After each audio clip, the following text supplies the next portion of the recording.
अस्सलामुअलैकुम। Rising Pakistan special edition में आपको कहेंगे खुशामदीद। मेरे साथ हैं मोहम्मद शुएब, मेरे साथ है सबीन फारूक। प्रोग्राम में खुशामदीद कहते हैं और सवाल से आगाज करते हैं। हसरत में और रिग्रेट में क्या फ़र्क होता है?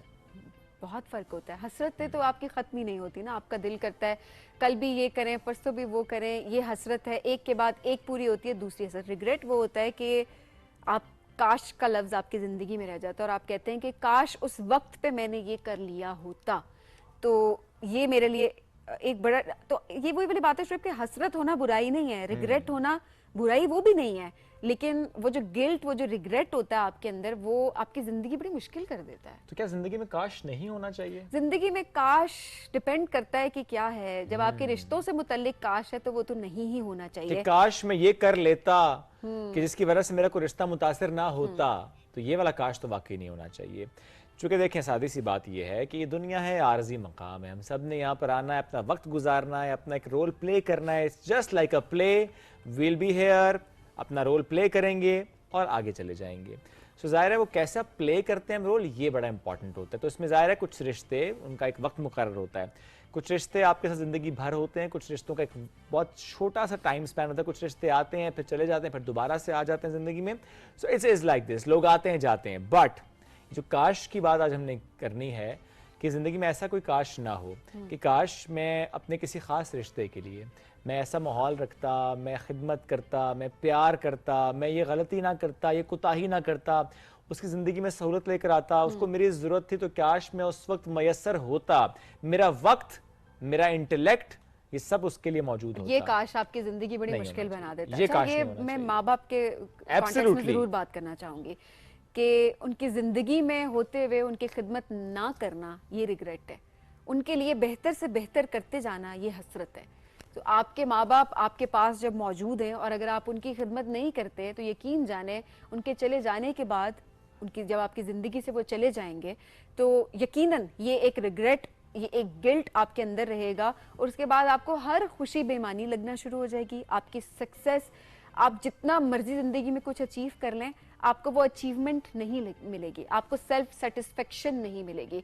तो आई थिंक ये चीज़ बहुत ज़्यादा इंपॉर्टेंट है कि किस तरह से अपने माँ बाप के होते हुए उनकी ज़िंदगी में आपने उनके लिए बहुत कुछ कर देना है। उनके लिए हसरतें रखें, मैं तो कहूँगी उनकी ज़िंदगी में उनके लिए हसरतें रखें आप लोग कि मेरी ये हसरत है कि मैं अपने माँ बाप के लिए ये भी करूँ, ये भी करूँ, ये भी करूँ, और उसके बाद उस हसरत को पूरी करने के लिए अपनी पूरी मेहनत करें कि ये मेरी मेहनत है। उसके बाद और वो जो आपको सेंस ऑफ अकम्पलिशमेंट फील होगी ना, आई थिंक उसका कोई नेमुल बदल नहीं है। आप जितने मर्जी लखपति हो जाएं, करोड़पति हो जाएं, आपके पास गाड़ी आ जाए, आपके पास बंगला आ जाए, आपके पास फेम आ जाए, आपके पास कुछ भी हो, वो सारी चीज़ें तब तक मायने रखती हैं जब उनको देखने के लिए, उसको विटनेस करने के लिए आपके माँ बाप आपके पास मौजूद हैं। एब्सोल्युटली ऐसे। तो अगर आप किसी ऐसे फेज से गुजर रहे हैं कि जिसमें आपके आसपास ऐसे रिश्ते, में इसलिए रिश्तों का लफ्ज़ इस्तेमाल करूँ कि इट्स नॉट जस्ट पेरेंट्स, आपके साथ और रिश्ते भी जुड़े होते हैं।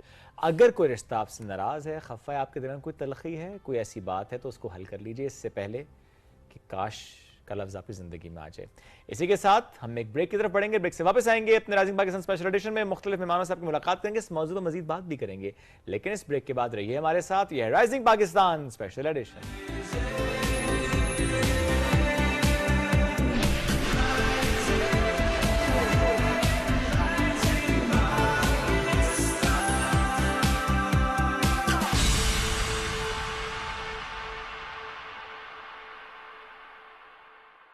कोई भी कैसा भी पुराना गद्दा लाओ और डायमंड सुप्रीम फोम का नया ब्रांड न्यू मैट्रेस धनाधन ले जाओ।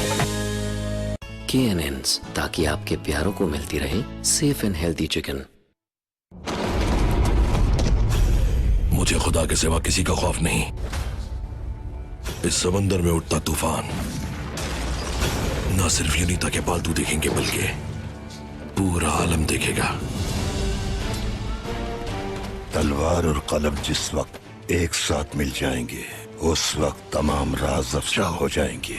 अल्लाह आपके दिल में समंदर की मोहब्बत जिंदा रखे आका रईस। उरूज का किस्सा खत्म होने के बाद हम मेदेली में बाकी लोगों से मिलेंगे। तुम्हारे घर पे हमला होने वाला है तस्बीना। के साथ है, तूफान भी हमसे खौफजदा है। हम जीत गए मेरे दोस्त। यूनिता बहुत जल्द बड़ी तैयारी करने वाली है। उरूज को मेरी वजह से नहीं, खुद अपने रवैये की वजह से खो बैठोगी। मोहताज हो जो हमला हुआ है।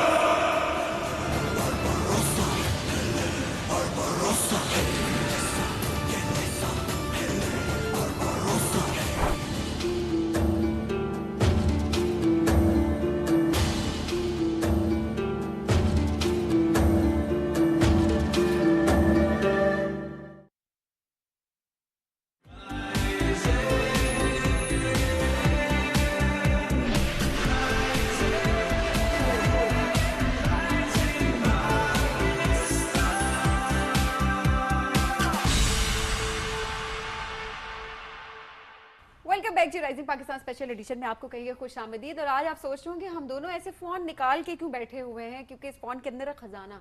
और वो खजाना क्या है? बहुत सारे क्वेश्चंस। और वो क्वेश्चंस है जी आज हमने शीज के लिए ढूंढे हैं, ताकि आज हमसे शीज हमेशा बता रहे थे ना जेनजी ये जेनजी वो, तो आज हमने कहा हम देखते हैं जेनजी कितने पानी में पढ़ी लिखी कितनी है। यस, तो हमें जेनजी के लिए निकाल लिए कुछ सवाल और हम पूछेंगे उसका जवाब शीज से। तो आपने जरा जुड़े रहना है हमारे साथ ताकि आपको मालूम हो कि जेनजी कितने पानी में। शीज is a bright student by the way, तो लेट्स सी कि शीज इसमें से कितने सवालों के सही जवाब देता है।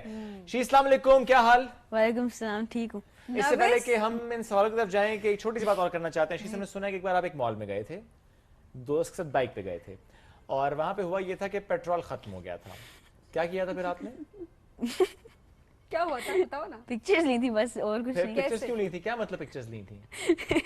बेचने के लिए। बेची थी? सेल्फीज बेची थी? कैसे? हालांकि तुम तो सेल्फीज लेते भी नहीं थे। उस वक्त लेनी पड़ी, मजबूरन। एक सेल्फी कितने की बिकी? हमने बहुत कम प्राइस रखी थी उस टाइम पे, लाइक 500। एक सेल्फी की 500 रुपए? कितनी सेल्फीज ली थी? 15-20। ठीक ठाक पैसे इकट्ठे कर लिए, पेट्रोल पूरा हो गया था, फिर कुछ बच भी गए होंगे पैसे, पिज्जा विज़्ज़ा भी खा लिया होगा, और आके मामा को नहीं बताया था। आंटी आप ना सुनिए ये सेगमेंट। अच्छा, बढ़ते हैं आगे अपने स्पेस की तरफ। और आज तैयार हैं शी सब सवालों के लिए? यस। आप पहला सवाल पूछेंगी सबीन आंटी या मैं? मेरा मतलब सबीन बाजी। मैं दुआ की आंटी है ना, दुआ की आंटी है। दुआ की मैं आप ही हूँ वैसे शुएब। अच्छा मैं जी, सबको पक्का कर दूंगा। शीज की तो मैं हुई आप ही, आप मुझे आंटी बोलेंगे तो बुरा फील होगा। ऑलमोस्ट सेम थोड़ा जनरेशन। ज्यादा हो गया। ऑलमोस्ट सेम थोड़ा ज्यादा हो गया। क्यों ज्यादा? ज्यादा हुआ नहीं ना, 1 ईयर, 1 साल का फर्क है सिर्फ। मेरा भी कुछ सालों का ही फर्क है। कुछ सालों, कुछ सालों कुछ का फर्क। डेकेड्स। हद्दे अदब। चले जी, पहला सवाल। वक्त हमारे पास कम है, वक्त कम, मुकाबला सख्त। तो पहला सवाल, why is the sky blue? आसमान नीला क्यों है? Blue colour scatters the most. अच्छा, तो आसमान रात को फिर अपना रंग बदल क्यों लेता है? सनलाइट नीचे से जाती है। ओके। अगर आप गौर से देखें तो इट्स नॉट कंप्लीटली ब्लैक, वो भी डार्क ब्लू का शेड होता है। समटाइम्स रेडिश भी होता है Yes. मगरिब के वक्त। क्यों? सनलाइट। सनलाइट की वजह से होता है। That's correct. ज़लज़ला क्यों आता है? Due to movement of tectonic plates. कितनी टेक्टोनिक प्लेट्स हैं दुनिया में? 7। एडिशनल क्वेश्चंस कर रहे हैं। उसने जवाब सही दिया, वो कॉन्टिनेंट्स के हिसाब से टेक्टोनिक प्लेट्स ज्यादा है, बल्कि आई थिंक टेक्टोनिक प्लेट्स से ज्यादा हैं। मेन जो बड़ी वाली मेन प्लेट्स बड़ी हैं वाली वो तो 7 यस, है। That's true. अच्छा ओके जी, जी, why do we feel cold after sweating? Urdu कमजोर है आपकी? evaporation absorbs heat। evaporation मतलब हमें बहुत ज्यादा पसीना आने के बाद ठंड क्यों लगती है? ए प्याज है। गीले हो जाते हैं ना, फिर evaporation absorb कर लेती हीट को। हाँ, नहीं तो होता ये है, एवपोरेशन एब्जॉर्ब नहीं करती हीट को। वो जो वाटर ड्रॉपलेट्स निकलते हैं ना, वो अंदर से हीट लेके निकलते हैं, सो इसलिए अंदर टेम्परेचर ड्रॉप हो जाता है। मेरी साइंस भी ठीक चल रही है। evaporation absorbs heat from skin. Yes, yes, you're right. आपके पास आंसर्स हैं, मेरे पास नहीं है। नहीं, नहीं, लेकिन आपके पास भी आंसर्स हैं ना, आपको पता तो होगा ना। आई मीन आपके एज के हिसाब से सवाल निकाले, हमने कौन सा सबीन के एज के सवाल निकाले हुए हैं। अच्छा जी, ब्लैक होल्स क्या है? वो एक बेसिकली एक वो है, सेल्युलर ऑब्जेक्ट है, और उसके पास ग्रेट मास है, and it has a lot of gravity. Lot of gravity है। Yes Yes, yes, yes. How do airplanes fly? जहाज कैसे उड़ता है? वेलोसिटी। वेलोसिटी? ये फिजिक्स का वर्ड ही है। नहीं, ऐसे नहीं हो सकता। Velocity can't be the answer. क्या मतलब? How do planes fly? Yes. Because of air. Air तो है, मैं क्यों नहीं उड़ रहा? हवाई है ना, उनके उड़- wings उड़ है के ना? दिखाओ। विंग्स है ना ये? एयर को कट करके निकल जाते हैं wings, that's why Okay. They have them. That's right. अच्छा, थोड़ा सा हम आगे बढ़ते हैं, केमिस्ट्री से मुतालिक कुछ सवाल करते हैं। Okay.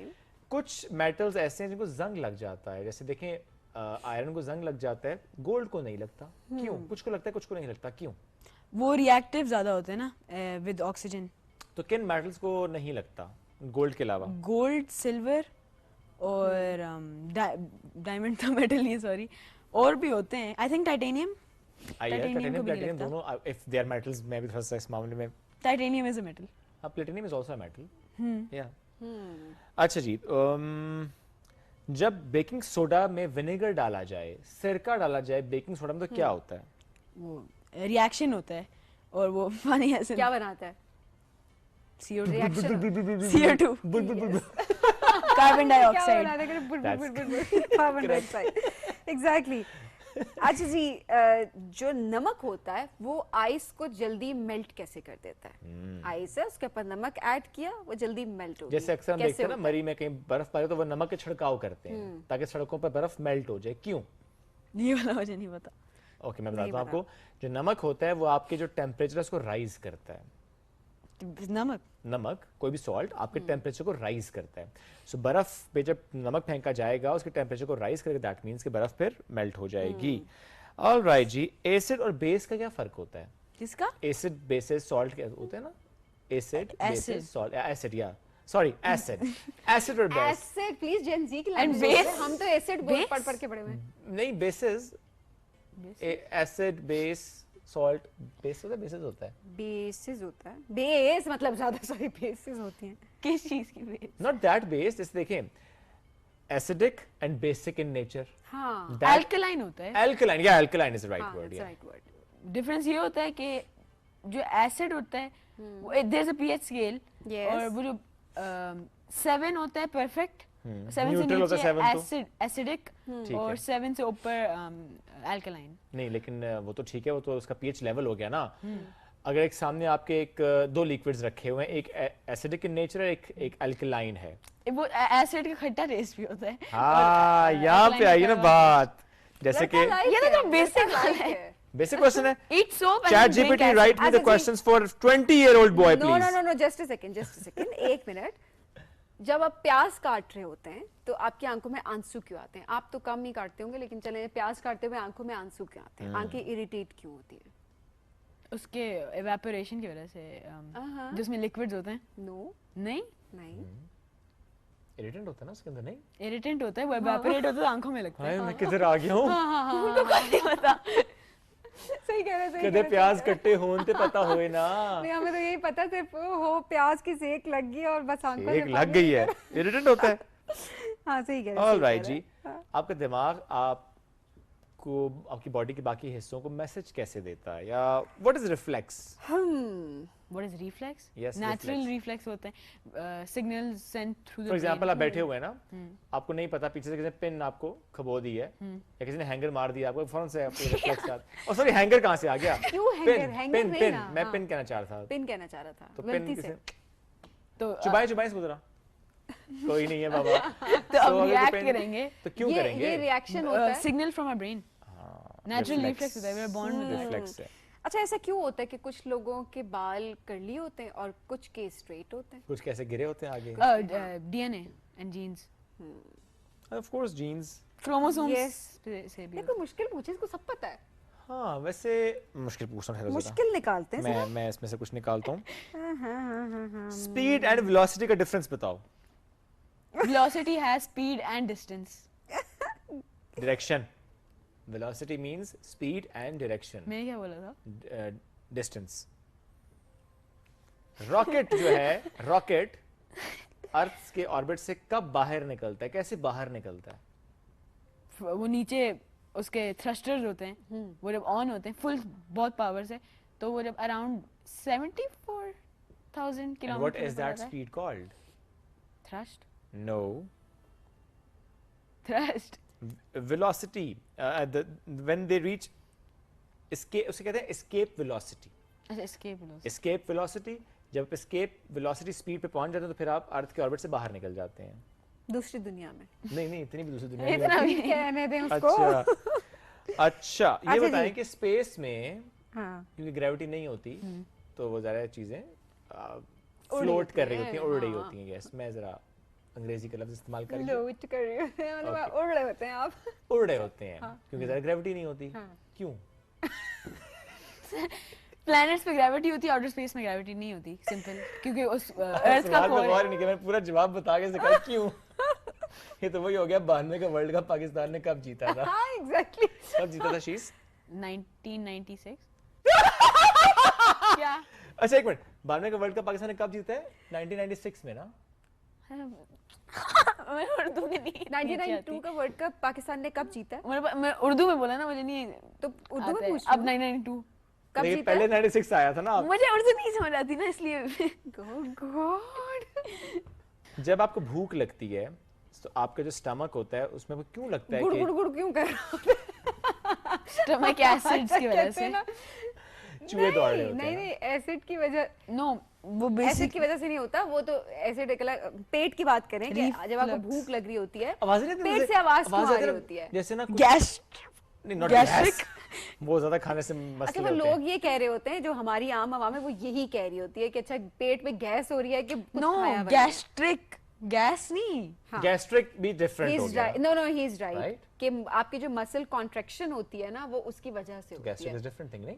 नहीं, गैस्ट्रिक नहीं, आप- एसिड की वजह से मसल गैस्ट्रिक तो वो होता है जब आपके एसिड लेवल बढ़ जाता है और एसिड जो एसिड होता है वो आपका ऊपर एसोफेगस में जाता है, जब आप that खाते is नहीं थे, reflex. Does start Acidic reflex ना? इंक्रीजिंग।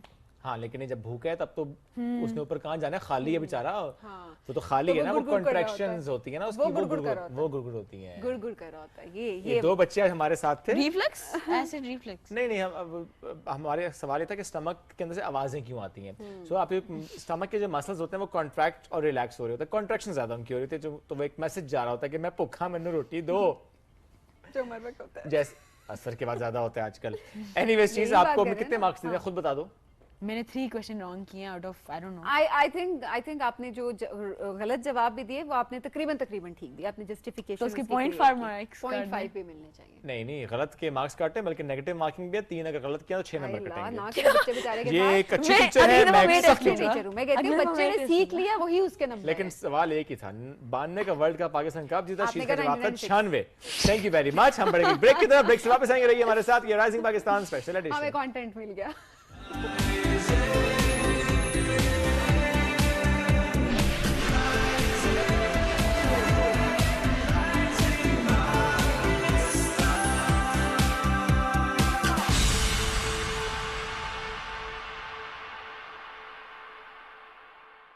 आलिया, आई थिंक मुझे तुमसे प्यार हो गया। जब सच्चा प्यार होता है ना तो हर जगह बस वही शख्स नजर आता है। Excuse क्या हुआ? स्टिंग, टेस्ट भी, तेज भी। KNNs, ताकि आपके प्यारों को मिलती रहे सेफ एंड हेल्दी चिकन।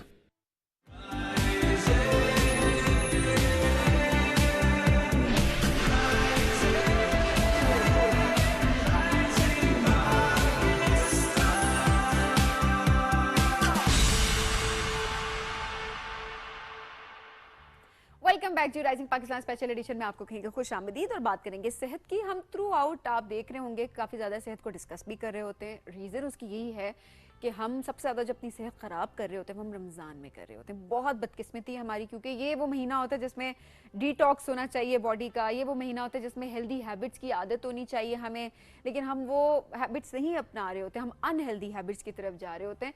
तो कोशिश ये होती है कि डेली बेसिस पे आपको एक रिमाइंडर दिया जाए कि आपकी सेहत जो है वो सबसे ऊपर है। तो आज हम बात करेंगे कि रमज़ान में हम अक्सर ये देख रहे होते हैं हमारे इफ्तारी के दस्तरखान पे या फिर सहरी में भी हम अक्सर ये देख रहे होते हैं कि पैकेट फूड का इस्तेमाल किया जा रहा होता है कि चलें जी फ्राई करना पड़ेगा, हमारे खुद से कुछ बनाना नहीं पड़ेगा, जल्दी जल्दी हम जी इफ्तारी हो जाएगी। और कुछ घरों में तो मैंने देखा है वो इफ्तारी में तो वो वाले जो पैकेट फूड होता है वो तो लिटरली दस्तरखान में ना हो तो लोग कहते हैं कि जी हमारी इफ्तारी ही नहीं होती इसके बगैर, हमारे बच्चे कुछ और खाते ही नहीं। एट द सेम टाइम लाल पीले शरबत और अनहेल्दी हैबिट्स जो हम डेवलप कर रहे होते हैं। तो आज जरा इसको डिस्कस करने की हम कोशिश करें। एब्सोल्युटली, हमें ज्वाइन किया है फिटनेस एंड वेलनेस एक्सपर्ट है मारिया खान साहब। अस्सलाम वालेकुम जी, कैसी हैं आप? वालेकुम अस्सलाम, कैसे हैं आप लोग? अल्हम्दुलिल्लाह बिल्कुल ठीक ठाक। आपने जिंदगी में वैसे पैकेज्ड फूड बिल्कुल निकाल रखा होगा? अभी फिलहाल ऐसा ही है कि पिछले 8, 10, 15 साल से पैकेज फूड बिल्कुल ख़त्म कर दें आप और इसको आप रिप्लेस करें रेडी से चीज़ें उठाएं। जितना नेचुरल चीज़ होगी उतना ज़्यादा आपकी सेहत को अफादियत होगी। सो जब भी कोई भी खाना, अगर आपने फैसला कैसे करना है कि कोई खाना आपके लिए हेल्दी है या नहीं, उसके लिए आपने क्या करना है कि आप देखें कि वो जितनी नेचुरल हालत में आपके किचन तक पहुंचती है वो बेहतरीन है। मतलब रेडी से उठाई हुई सब्जी, रेडी से उठाया हुआ फल और नेचुरल हालत में फल वो तो सबसे बेहतरीन है, लेकिन वो दरख्त अपना होना चाहिए, वो सबसे बेहतरीन है।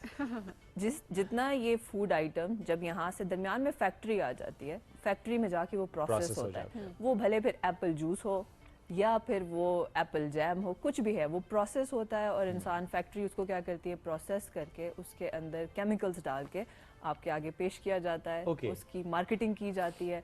और रमज़ान के महीने में ख़ुसूसी तौर पर जहाँ पे हमने हेल्दी हैबिट्स को, एक क्रैश कोर्स प्रोग्राम है ना 30 दिन का, जिसमें आप अपनी रूह को रिवाइव कर सकते हैं, जिस्म को रिवाइव कर सकते हैं, ब्रेन को रिवाइव कर सकते हैं। उसमें मजीद लाल पीले रंग के शरबत की मार्केटिंग शुरू हो जाती है। कुदरती अज्जा से बने मशरूब हैं वो कहते हैं ना वो कहते हैं, मगर अगर आप देखें कानूनी तौर पर ना, ये सारे जो प्रोडक्ट वाले, जो भी कंपनी कोई प्रोडक्ट बनाती है, वो लागू होते हैं कि वो इंग्रेडिएंट्स लिखें। बिल्कुल ऐसे तो अगर आप सारे प्रोडक्ट्स, जितना भी जो भी चीज़ डब्बे में है, उसके इंग्रेडिएंट्स पढ़े ना, तो आप देखेंगे कहीं ढके छुपे फैट्स होंगे, शुगर्स होंगे, केमिकल्स होंगे, ये सब लाजमी मौजूद होगा।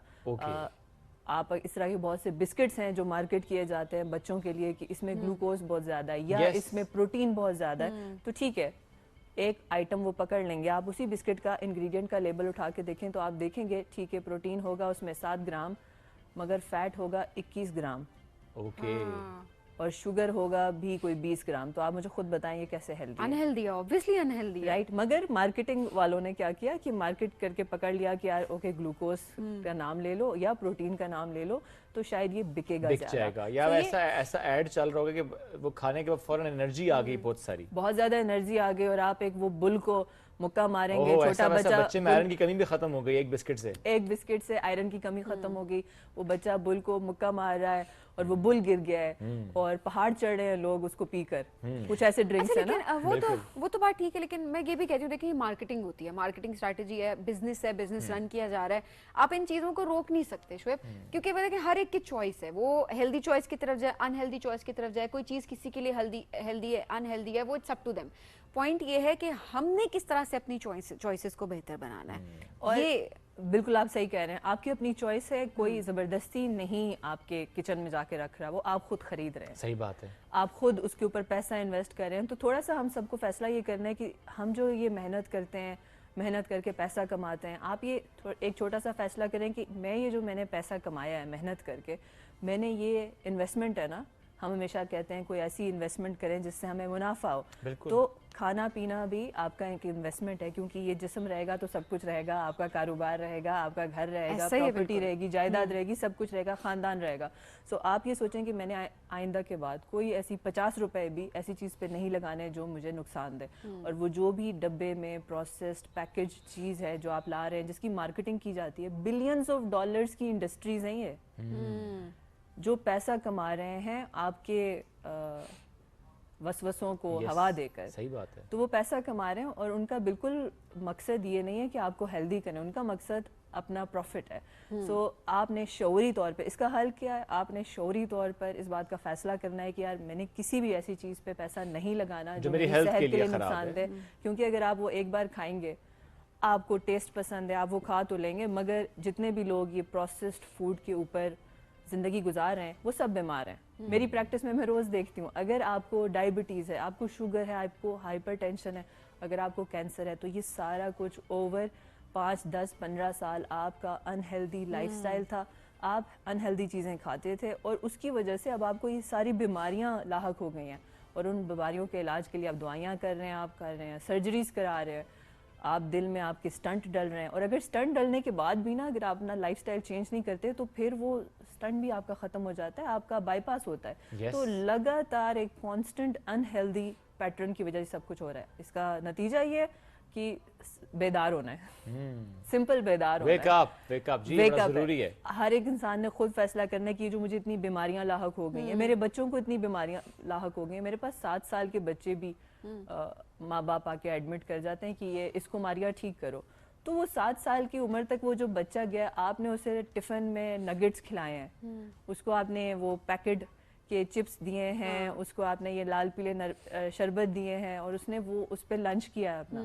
स्कूल के आप कैंटीन और ये में तो बहुत जाएं, कॉमन है हमारे, ये तो तकरीबन हर घर में हम देख रहे हैं यही चल रहा है, यही चल रहा है। मेजॉरिटी यही हो रहा है। मेजॉरिटी ये चल रहा है। और खुसूसी तौर पे जो बच्चियां हैं वो 7, 8, 10, 12 साल तक जब पहुंचती हैं तो उनके जो हार्मोन्स हैं वो और ख़राब हुए हुए होते हैं और वो हज़ारा उनको कॉम्प्लिकेशंस हैं और वेट गेन हुआ हुआ है। तो उसकी सारी वजह यही है कि ये सारा केमिकल हम खा रहे हैं ना। अल्लाह ने जब हमें बनाया था तो हमारे लिए इस जिस्म के लिए फ्यूल भी बनाया था, तो वो फ्यूल हम छोड़कर हमने उसे, इंसान ने ही उसको प्रोसेस करके जो किया, हमने अल्लाह का बनाया हुआ फूड छोड़कर इंसान का बनाया हुआ प्रोसेस्ड मार्केटेड प्रेफरेंस आपने उसको दे दी ना, जब क्योंकि उसकी एग्जैक्टली और उसके ऊपर बिलियंस ऑफ डॉलर की पहले रिसर्च होती है कि उसको टेस्टी कैसे बनाना है, उसमें एडिशंस क्या करनी है। बिल्कुल। यहाँ पे आप देखें इंसान है, हम बड़ी मुश्किल से रेजिस्ट कर पाते हैं। कोई आपको कोई चीज़ पसंद है, स्पेशली मीठे की अगर बात की जाए, हमारे यहाँ किस तरह से किस चीज़ को किस चीज़ से हम रिप्लेस कर सकते हैं। Let's suppose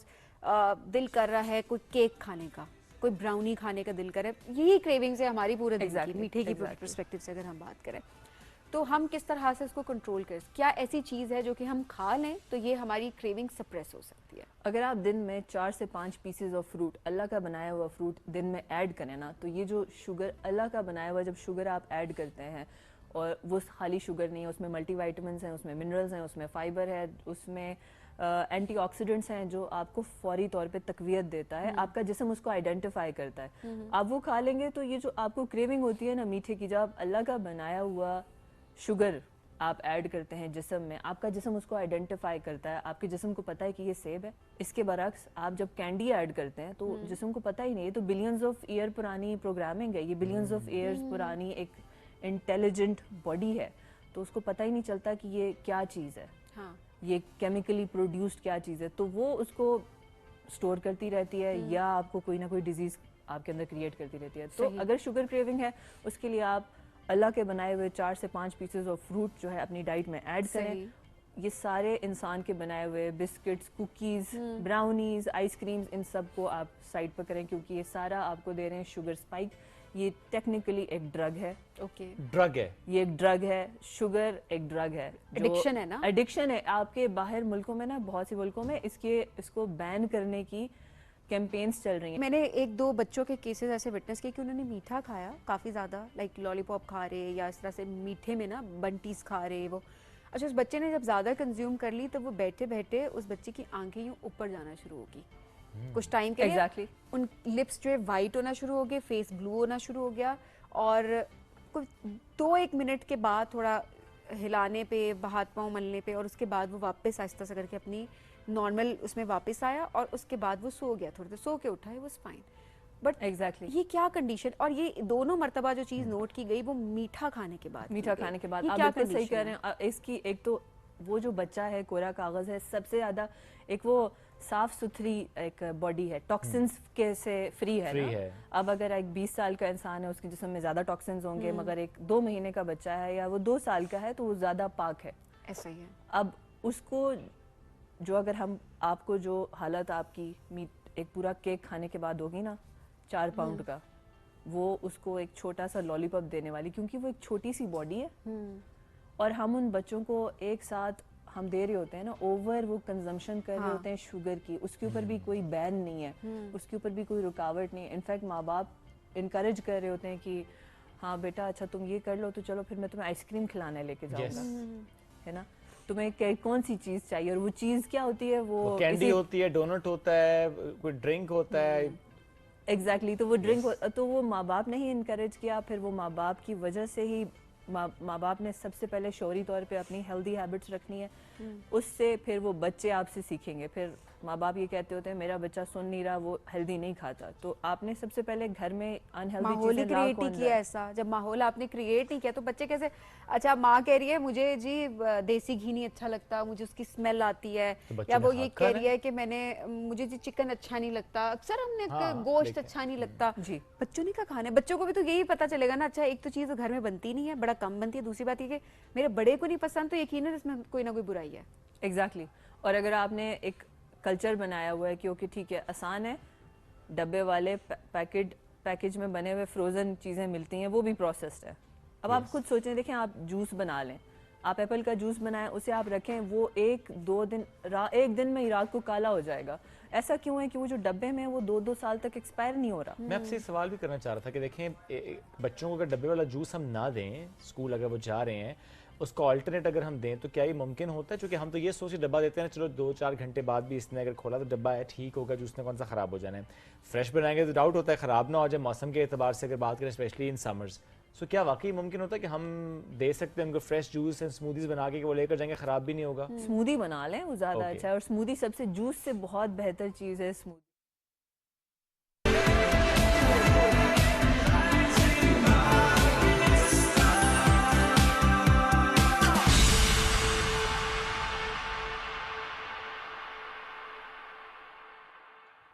welcome back after the break. राज़िम पाकिस्तान में एक बार फिर कहते हैं खुश आमदी। जब भी हमारे यहाँ कोई खुशखबरी आती है तो जो पहला सवाल होता है वो ये होता है अच्छा नाम क्या रखना है, अपने बच्चे का बच्ची का नाम क्या रखना है।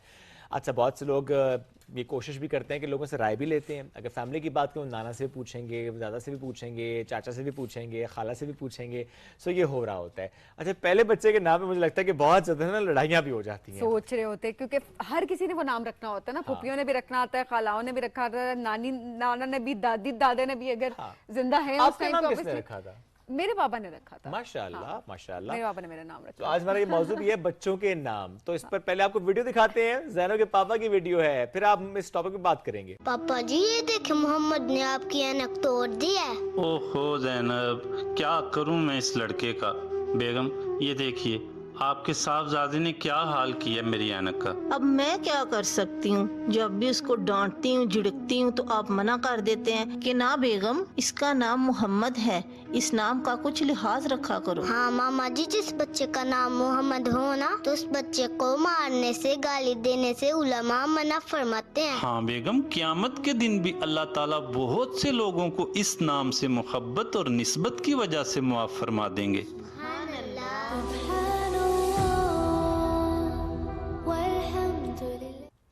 वीडियो आपने देखी, तो आज ये हमने सवाल रखना भी है कि ज़ैनब का नाम रखते हुए क्या सोचा था। मोहम्मद सबसे प्यारा नाम है माशाल्लाह, रखते हुए क्या सोच आई थी। दुआ का नाम रखते हुए क्या सोचा, बाकी बच्चों का नाम रखते हुए क्या सोचा, तो इस पर बात करेंगे। मैं ज्वाइन कर चुके हैं ज़ैनब के पापा अलॉन्ग विद द फैमिली। अस्सलाम वालेकुम। भाभी कैसे हैं आप? कैसे हैं? अल्हम्दुलिल्लाह। ये मोहम्मद आज दूर क्यों हो गया मुझसे? ये बल्कि माइक में पूछ के आते हैं ना, अब वो आपको बड़ा अच्छा जवाब देने वाला है इस पे। हाँ मोहम्मद ये बताएं कि रोज तो आप मेरे साथ यहाँ बैठते हैं, आज क्यों नहीं बैठे? आज वैसे ही। नहीं वो बता दो, तूने ब्रेक में बताया था मुझे। क्यों नहीं बैठे उधर? वैसे ही। आप कह रहे थे वो तोता है। जगह छोटी है। हाँ जी। आ जाओ ना फिर, इतनी छोटी थोड़ी है जगह। ये देखो पूरे आ गए हो। अच्छा आपने उसे बिठा के दम लिया, मेरे ख्याल में ना वहाँ सुकून से बैठा हो। मेरे ख्याल में ना आज हम जितने भी यहाँ जमा है ना, उन सब में से सबसे अच्छा नाम मोहम्मद क्या है, इसमें कोई शक नहीं। इसलिए इधर बैठा के मुझसे भी पूछा जाए कि आपका नाम किसने रखा? मैं पूछूं आपका नाम किसने रखा था?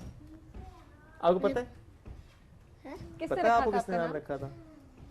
मेरे पापा ने। पापा ने नाम, अच्छा ऐसे ही आपने नाम रखा था? मैंने रखा था। जबरदस्त। अच्छा भाई, मामू ने भी। अच्छा बड़े मामू और पापा ने मिलके नाम रखा था? नहीं मैं नहीं रखा था। उन मामून बेच ना लिया।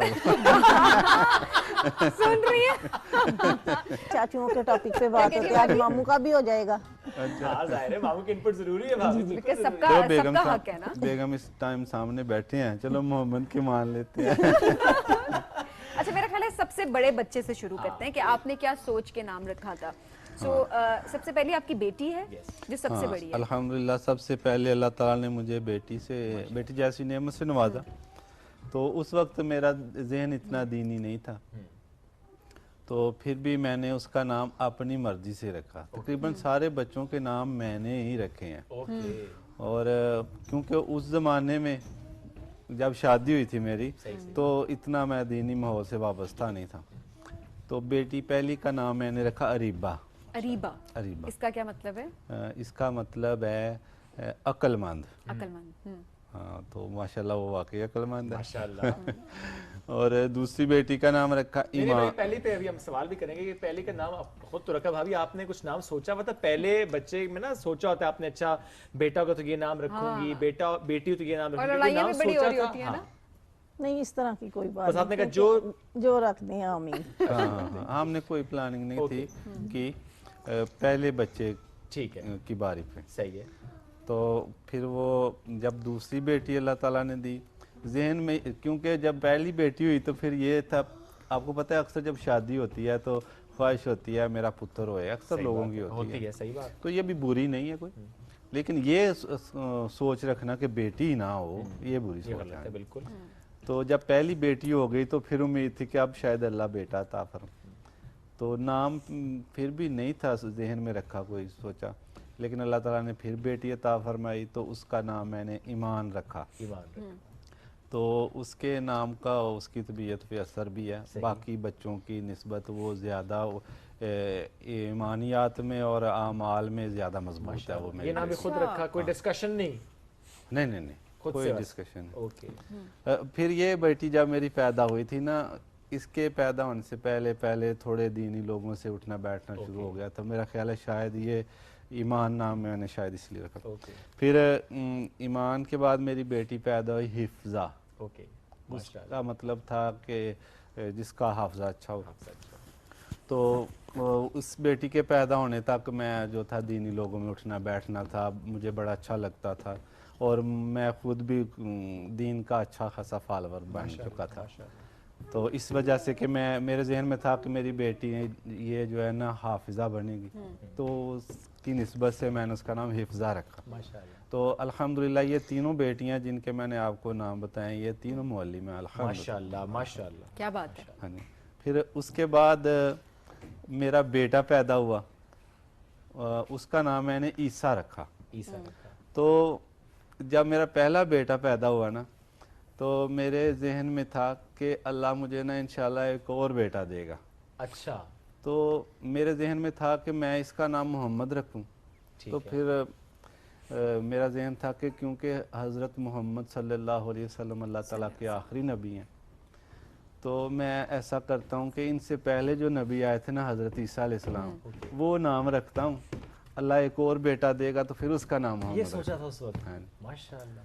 तो मैंने वो ईसा नाम उसका रखा, तो अल्लाह ने फिर इसके बाद एक और बेटा दिया तो उसका नाम मोहम्मद रखा। माशाल्लाह, क्या बात है।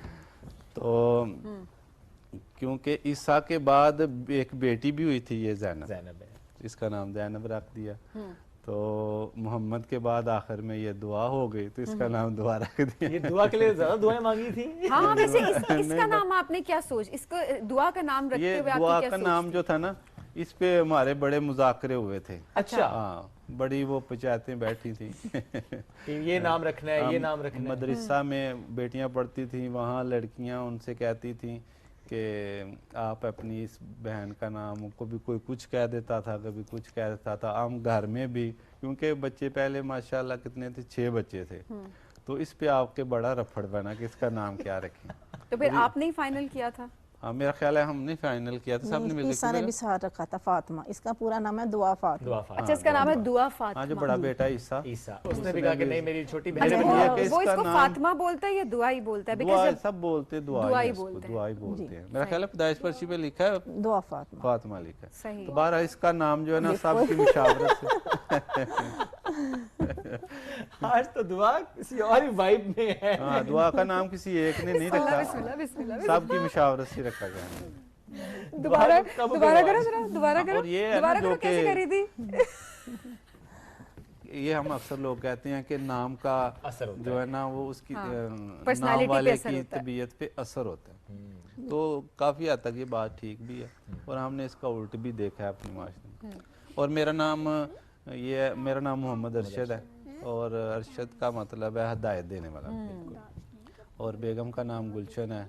गुलशन का आपको पता ही है कि जहाँ फूल ज़्यादा हों।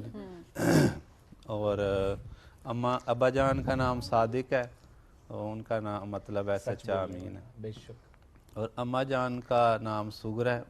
सुगरा जो है वो मुअन्नस है असगर की, तो उसका मतलब है कि छोटी। बाकी अम्मा जान साहब से बड़ी है। बिल्कुल। तो ये मोहम्मद का नाम मोहम्मद है, मतलब इसका नाम सिर्फ मोहम्मद है। नबी सल्लल्लाहु अलैहि वसल्लम का इरशाद भी है कि अपने बच्चों के नाम अंबिया कराम सहाबा और अहले बैत के नामों पे रखे जाएं। और इससे ये होगा कि कोई भी अच्छा नाम होगा ना, मिसाल के तौर पे मेरा अच्छा नाम है या आपका है, तो मैं आपके नाम का भी लिहाज रखूंगा। सही बात है। और नबी सल्लल्लाहु अलैहि वसल्लम इरशाद फरमाते हैं कि जिसका नाम मोहम्मद होगा ना, जिस बच्चे का, तो क़यामत के दिन अल्लाह ताला भी उसके नाम की वजह से उसका लिहाज करेगा। सुभान अल्लाह। और बल्कि हमें उलमा और सुलहा औलिया अल्लाह कराम ने बहुत सारी नसीहतें फरमाई हैं कि अगर आप बेटे का नाम मोहम्मद रखते हैं तो उसे गाली ना दें, उसे मारे ना, थप्पड़ वगैरह, और बुरा भला ना कहें। तो अगर नाम अच्छा रख लिया तो उसका पास भी रखना है। सही बात है। तो अच्छा, इस अरशद भाई क्या लोग लिहाज करते हैं नामों का अभी? क्योंकि अब तो हमने देखा भी होगा कुछ नए नाम भी आ गए, कुछ और जुबानों के नाम भी हम देख रहे होते हैं, कोई पर्शियन रख रहा होता है, कोई किसी, तो नाम अब एक तरह से कोई फैंसी नाम हो, लोग नए, अच्छा कितने मुख्तलिफ नाम है, बाजू का आपसे प्रोनाउंस भी नहीं किए जा रहे होते। हाँ। क्या लोग अब इन चीजों का ख्याल रखते हैं? दोबारा पूछना पड़ता है। हाँ, ऐसे अजीब अजीब नाम है लोगों। Yes, that's true. क्या कह रहे थे आप? मैं ये कहती कि क्या लोग नामों का लिहाज रख रहे होते हैं क्या? असल में जितना जिसके अंदर शऊर है ना, हाँ। इन चीज़ों का वो उतना ही लिहाज रखता है। अगर किसी का दीनी नाम है तो मुखातब जो है वो अगर उसकी दीनी सोच है, दीन की थोड़ी मालूमात है, तो वो जरूर लिहाज करता है। उसके सामने नाम लिया जाए फौरन से। हाँ, बल्कि हमारा तबका है जो खुसूसन पाकिस्तानी कौम है, जो ये तो मोहम्मद नाम हो या कुरान मजीद की जहाँ बात हो, नबी सल्लल्लाहु अलैहि वसल्लम की नामूस की जहाँ तज़किरा हो जाए, सहाबा कराम का, अहले बैत का, अंबिया कराम का, तो बल्कि ये वहाँ बहुत अदब का लिहाज रखते हैं। ऐसा ही है। तो बाकी ये है कि थोड़ी बहुत जहालत है या कम इल्मी है, वो हम सारे लोगों में अल्लाह ताला वो मुआफ़ दूर करे, उसको दूर कर दे। हाँ जी। तो बाकी ये है जो बाशऊर लोग हैं, थोड़ा इल्म रखते हैं, उसको पता है नामों का थोड़ा, तो लिहाज वो करता है। जिसको नहीं है पता वो नहीं करता। अशरफ, अपने बच्चों के अलावा भी कभी किसी बच्चे का नाम रखा, किसी ने आपसे कहा कि आप नाम रखें और आपने रखा, आपने तजवीज़ किया और नाम फैमिली में या किसी दोस्त के यहाँ किसी बच्चे का नाम? हाँ, ऐसा हुआ है, एक दो बार हुआ है। लेकिन वो हम फैक्ट्री में जॉब करते थे ना उस वक्त हुआ। सही। तो मैंने उनसे कहा भाई नहीं, मैं कहूँगा भी ना कि आप ये रख लो, मैं कोई इतना बड़ा, क्योंकि उस ज़माने में हम कोई सेलिब्रिटी आए नहीं थे, तो मजदूर आदमी थे। मैंने कहा भाई मैं नहीं तुझे कोई तजवीज़ देना चाहता कि ये रख लो, अच्छे नाम बड़े सारे हैं, आप कोई भी रख सकते हो। ये हक जो है ना बच्चे की वालदा का है, वालिद का है, घर वालों का है, नाना नानी का है, दादा दादी का। आप लोग अपनी मर्जी से अच्छा नाम रखो। तो वहाँ किसी ने कहा था मुझे, लेकिन मैंने नहीं कोई नाम तजवीज़ किया। अच्छा, आज तक आपने नाम कोई भी नहीं रखा। अच्छा भाभी, सब बच्चों के नामों में आपका सबसे पसंदीदा नाम कौन सा है? मुश्किल सवाल। वो आपको सारे होंगे, लेकिन कुछ नाम होते हैं ना, जिस तरह मोहम्मद नाम है, वो आप अरशद भाई ने भी जिस तरीके से बताया, तो सब बच्चों में कोई एक नाम जो कि आपको सबसे ज्यादा पसंद है? बच्चा नहीं, नाम। ज़ैनब का। ज़ैनब। ज़ैनब मुझे लगता है सबसे ज्यादा क्लोज है आपसे, ऐसा है? बच्चे सभी क्लोज हैं, पर ज़ैनब का नाम सबसे प्यारा है। सबसे प्यारा है। अभी देखिए, अभी तो आप कहती हैं वीडियोस में ज़ैनब के पापा या दुआ के पापा। ज़ैनब का नाम शायद इसीलिए ज्यादा फेमस है। ज्यादा फेमस है। ज़ैनब के पापा ही कहती हैं, दुआ के पापा ही। दुआ लड़ती इस बात पे है। नहीं, लेकिन मेरा सवाल ये था कि ज़ैनब से पहले क्या कहती थी? बड़ी बेटी का नाम लेती। सबसे बड़ी बेटी का नाम लेके अरीबा के पापा। जी जी। अच्छा, उसके बाद डायरेक्ट फिर ज़ैनब के पापा हो गए? जी, उसके बाद डायरेक्ट ज़ैनब पे आ गए।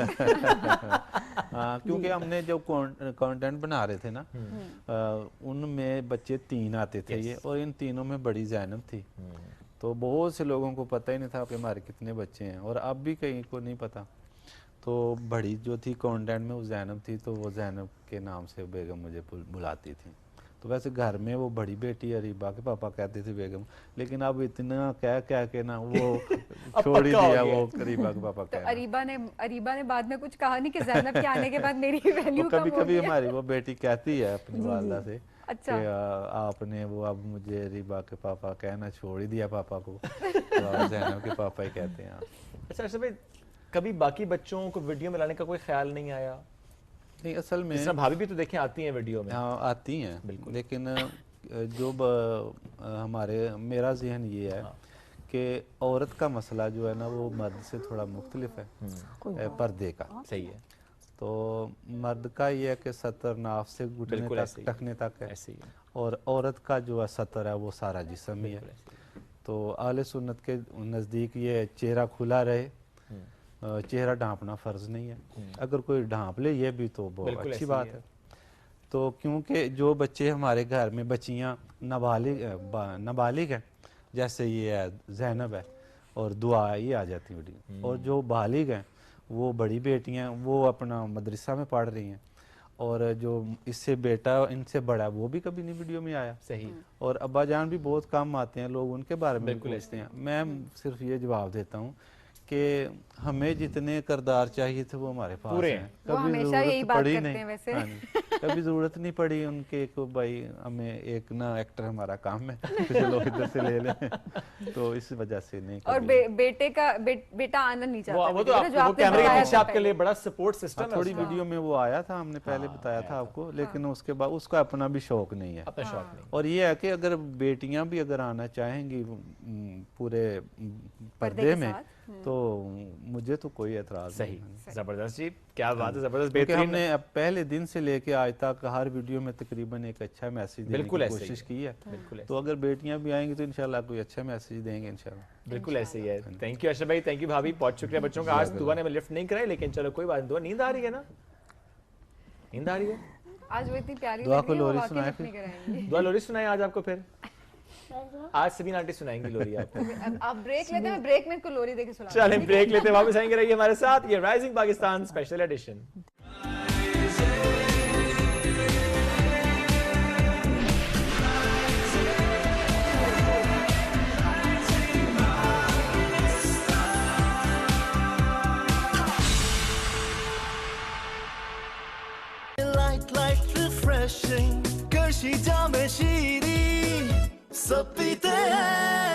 कोई भी कैसा भी पुराना गद्दा लाओ और डायमंड सुप्रीम फोम का नया ब्रांड न्यू मैट्रेस धनाधन ले जाओ।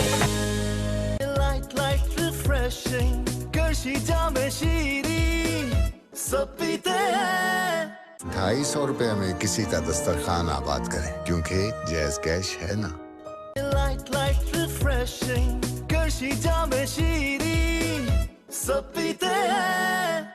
KNNs, ताकि आपके प्यारों को मिलती रहे सेफ एंड हेल्दी चिकन।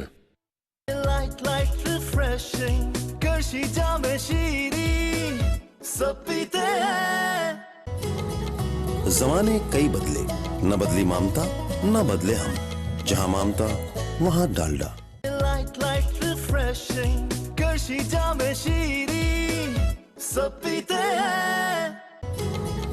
जमाने कई बदले, न बदली ममता न बदले हम, जहाँ ममता वहाँ डालडा।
अरबी में एक मक़ूला है अल-ख़त्तु हिंसतु वहानिया, यानी ख़ताती रूह की ज्योमेट्री है। हम ये जो नामों की ख़ताती कर रहे हैं ये बुनियादी तौर पे ख़त सुलूस हैं। अल्लाह रब्बुल आलमीन ने इंसानियत को जो इल्म दिया उसकी इब्तदा अस्मा से हुई थी। 1000 बार बिशोयम दहन से मुश्को गुलाब हनूज नाम तू गुफ्तन कमाल बेअदबी। तू महमूद, मोहम्मद, हामिद, तू अहमद, तू यासीन, तू तिहामी।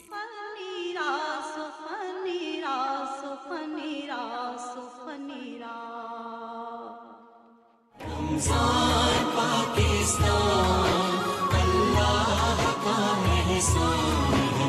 रमज़ान पाकिस्तान।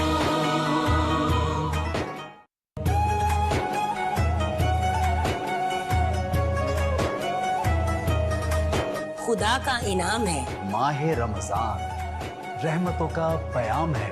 माहे रमजान छोटी सी नेकी बन जाएगी उम्मीद। हमदर्दी का पैगाम है माहे रमजान।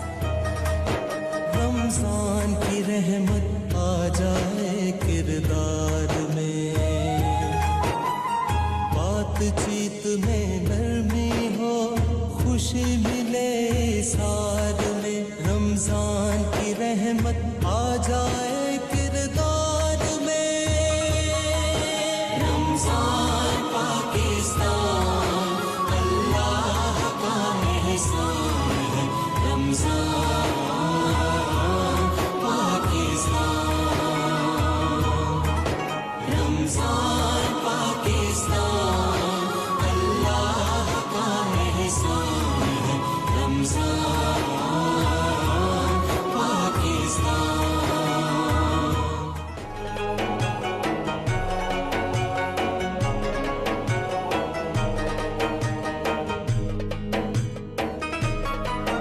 रमजान पाकिस्तान अल्लाह का एहसान है। रमजान पाकिस्तान। Like refreshing कशी जामे शीरी सब पीते हैं। सिर्फ 250 रुपए में किसी के अफ्तार और सहर का इंतजाम करें अपनी पसंद की तंजीम को अतियात देकर और किसी का दस्तरखान आबाद करें। Like refreshing कशी जामे शीरी सब पीते हैं। आलिया, आई थिंक मुझे तुमसे प्यार हो गया। जब सच्चा प्यार होता है ना तो हर जगह बस वही शख्स नजर आता है। Excuse क्या हुआ? स्टिंग, टेस्ट भी, तेज भी। Like refreshing कशी जामे शीरी सब पीते हैं।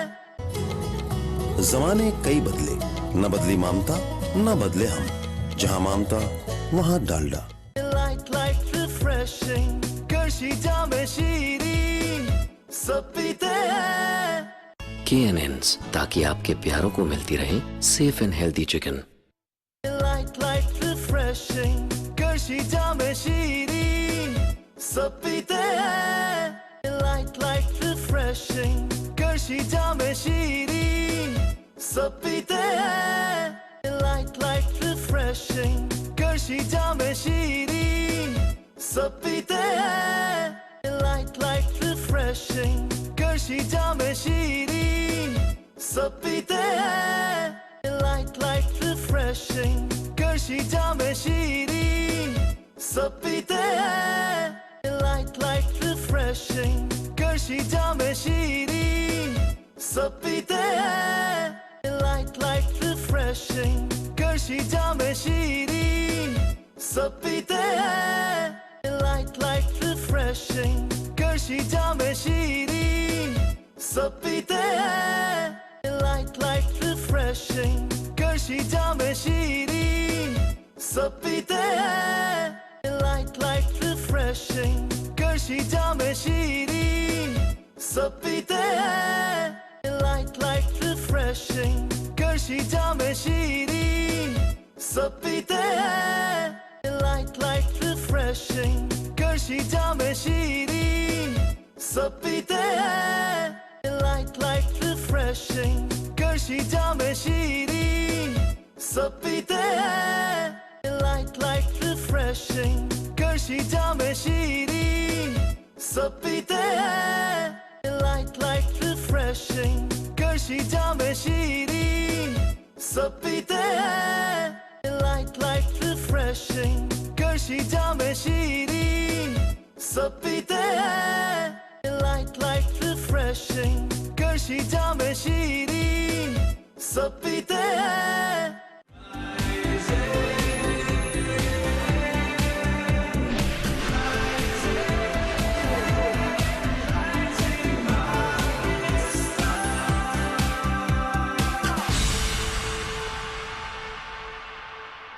Welcome back after the break. Rising Pakistan special edition में एक बार फिर कहते हैं खुशामदीद। और आज हम बात करेंगे यूट्यूब की। यूट्यूब की दुनिया इसमें बहुत से लोग आए हैं, बहुत से लोगों ने नाम कमाया है, बहुत से लोग डिस्करेज स्टार्ट में हुए और उन्होंने छोड़ भी दिया, लेकिन जो लोग कंसिस्टेंट रहे यूट्यूब पे उन्होंने वाकई बहुत ज्यादा फायदा उठाया। लेकिन ऐसे में हम कुछ कंस्ट्रेंट्स की अगर बात करें, कुछ बैरियर्स की बात करें, कल्चरल कुछ बैरियर्स की बात करें, बहुत से लोग ये राय रखते हैं, स्पेशली खवातीन ये बात करती हैं, हम इसलिए यूट्यूब पे नहीं आते क्योंकि हम नहीं चाहते कि हम कैमरे को फेस करें, और कुछ लोग फेस रिवील नहीं करना चाहते, और समटाइम्स सबीन कुछ लोग शाय भी होते हैं, वो कहते हैं मैं नहीं कैमरे को फेस करना। वही बात मैं कर रही हूँ ना, कोई वो रिवील ही नहीं करना चाह रहे होते, उसकी कोई भी रीजन हो सकती है। रीजन ये भी है कि वो कंफर्टेबल नहीं है, रीजन ये भी है कि वो काम ही नहीं करना चाहते स्क्रीन पे आके, तो वो ऑब्वियसली इट डिपेंड्स। बट देखिए अब कितनी आसानी हो गई है कि हम कितने सारे ऐसे लोगों को देख रहे हैं जो अपना फेस रिवील नहीं करते, बट वो इतना जबरदस्त कंटेंट बना रहे हैं। एब्सोल्युटली। और अच्छा, ऐसे में चूंकि अब एआई का दौर भी है, सो कैसे एआई को इनकॉर्पोरेट करके आप यूट्यूब पे कंटेंट क्रिएट कर सकते हैं without revealing your identity, without revealing your face, without facing the camera. इसे कहते हैं यूट्यूब ऑटोमेशन। ये क्या है, किस तरह से इस पे आप कमा सकते हैं, और जिस शख्स ने हमें ज्वाइन किया, ही इज द वन जिसने पाकिस्तान में इसको लिटरली इंट्रोड्यूस करवाया। बहुत से लोगों को इसने गाइड किया, बहुत से लोगों को उसने मेंटोर किया, उसके बाद फिर लोग अब इस तरह से यूट्यूब ऑटोमेशन के जरिए कमा रहे हैं। He is Saif Khan Khattak, he is with us today. अस्सलाम वालेकुम सैफ, कैसे हैं आप? वालेकुम सलाम। So good to have you. Saif थोड़ा एक्सप्लेन करें, बहुत से नाज़रीन को नहीं पता कि यूट्यूब ऑटोमेशन क्या है, प्लीज। यूट्यूब ऑटोमेशन एक ऐसा आसान प्रोसीजर है जिसके ज़रिए हर बंदा, मैंने एक वीडियो बनाई थी बड़ी वायरल हुई थी कि गरीब है, अमीर है, काला है, पीला है, जैसा बंदा है, बिजनेसमैन है, किसान है, वो यूट्यूब ऑटोमेशन पे काम कर सकता है। यूट्यूब ऑटोमेशन ये होता है कि आप अपना फेस नहीं लाते हैं आगे। वो लोग जो फेस नहीं लाना चाहते, फीमेल्स हैं, डरती हैं, ठीक है, या मिसाल अपनी आवाज़ नहीं इस्तेमाल करना चाहते, तो उनके लिए हमने बता दिया कि आप एआई के जरिए कंटेंट बनाएंगे। स्क्रिप्ट आपके लिए एआई लिखेगा, आवाज़ आपके लिए एआई बनाएगा, वीडियो आपके लिए एआई बनाएगा, थंबनेल आपके लिए एआई बनाएगा, जस्ट आपने अपलोड खुद करना है। अब ये भी नहीं कर सकते। ये कैसे होता है, थोड़ा सा ये एआई टूल्स हैं। एआई टूल्स के जरिए आप स्क्रिप्ट लिखते हैं, जैसे चैट जीपीटी है, उसको बोल दें कि मैंने आज शो करना है, इस शो में मैंने ये सवाल बताने हैं या ये चीज़ मैंने टॉपिक बनाना है, वो आपको खूबसूरत सी स्क्रिप्ट बना देगा। अब उस स्क्रिप्ट को आप उठाएंगे और देंगे। एक टूल है वेलसेट लैब, या इस तरह बहुत सारे एआई टूल्स। आप टूल्स के नाम लें ताकि लोगों को पता भी चले। वेलसेट lab, start with the chat GPT जिसको आपने दिया स्क्रिप्ट के लिए। यस, चैट जीपीटी स्क्रिप्ट के लिए है, डीप सीक है, इस तरह बिंग का माइक्रोसॉफ्ट का एआई टूल है, उसको उससे चैट जीपीटी लिखवा स्क्रिप्ट लिखवा सकते हैं, और जो आप वॉइस ओवर करेंगे वो करवाएंगे। 11 लैब, वेलसेट लैब, मर्फ, बहुत सारे टूल्स ऐसे मौजूद हैं जिसमें फ्री भी हैं, पेड भी हैं, वो सारे जो हैं ये वॉइस ओवर दे देंगे आपको। अब जो आपने वीडियो बनानी है, वो वीडियो के लिए भी इन वीडियो एआई एक ऐसा टूल है जिसको आप स्क्रिप्ट देंगे अपनी, वो आपको आवाज भी बना के देगा और आपको वीडियो भी बना के देगा, और ऐसी कमाल की बना के देगा कि आप कहेंगे यार कमाल हो गया।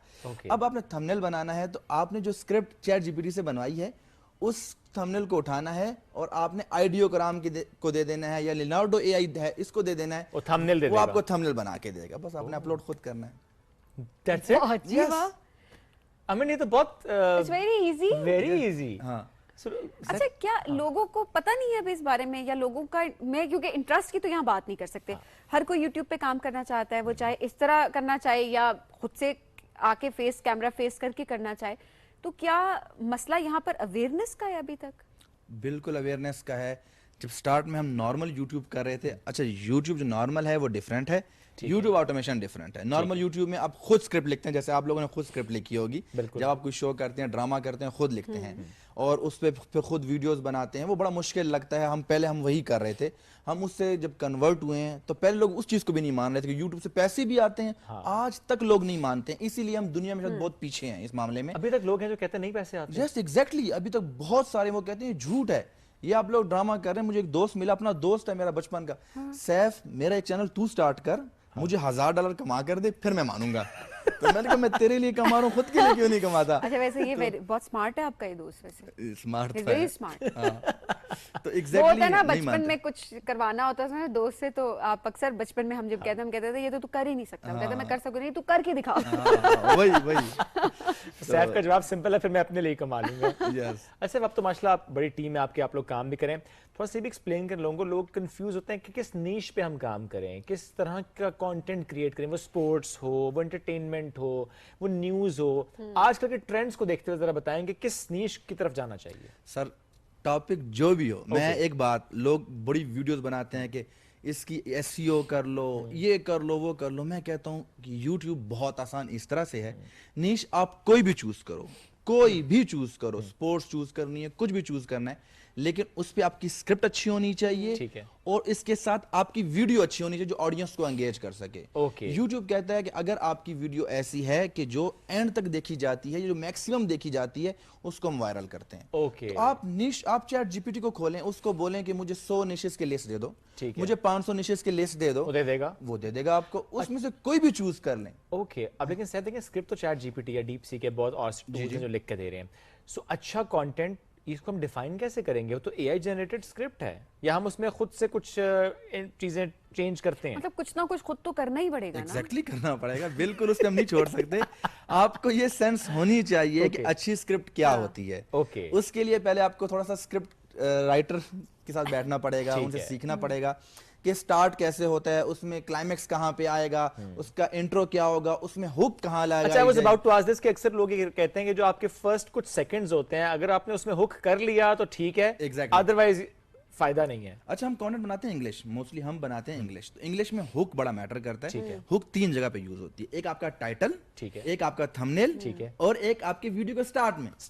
आपने स्टार्ट में एक ऐसी बात कर दी जो ऐसी है कि उसने पहले नहीं सुनी, उसको उसने कंफ्यूज कर दिया, उसको उसने एंगेज कर दिया, वो एंड तक उस बात को सुनने के लिए आखिर तक वीडियो देखेगा। कोई एग्जांपल दें सर। मैं आपको एग्जांपल देता हूं। मैं कल मेरा एक सेशन था यहाँ पे एक इंस्टीट्यूट में, उसमें मैंने कहा कि डॉक्यूमेंट्री है हिटलर की फॉर एग्जांपल।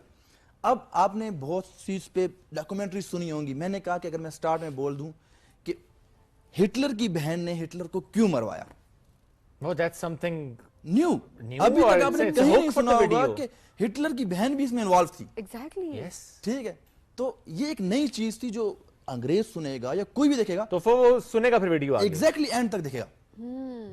और अच्छा सैफ, ये भी होता है कि जो हम यूट्यूब ऑटोमेशन की बात करें, इसमें आप ऑडियंस को भी देखना है कि मैं पाकिस्तानी ऑडियंस के लिए वीडियो बना रहा हूँ, या मैं एशियन ऑडियंस के लिए बना रहा हूँ, मैं यूरोपियन ऑडियंस के लिए बना रहा हूँ। सो किस ऑडियंस को टैप करना चाहिए? सर मैंने ना, मेरा एक चैनल है क्रिकेट का, मैंने अल्हम्दुलिल्लाह पाकिस्तान का, मैं कहता हूँ टॉप क्रिकेट चैनल चलाया है माशाल्लाह। उस पे मेरे 400 मिलियन व्यूज पे सिर्फ $50,000 बने थे। 400 मिलियन पे सिर्फ $50,000? सिर्फ $50,000। इसकी उसकी audience India, Pakistan, Nepal, Bhutan etcetera से थी। ठीक है, लेकिन उसके बरक्स मेरा एक चैनल जिसके सिर्फ 5,000 सब्सक्राइबर, उसकी ऑडियंस USA की, ठीक है, वो आपको 1 मिलियन व्यूज पे कितना देगा पता है आपको? $5,000।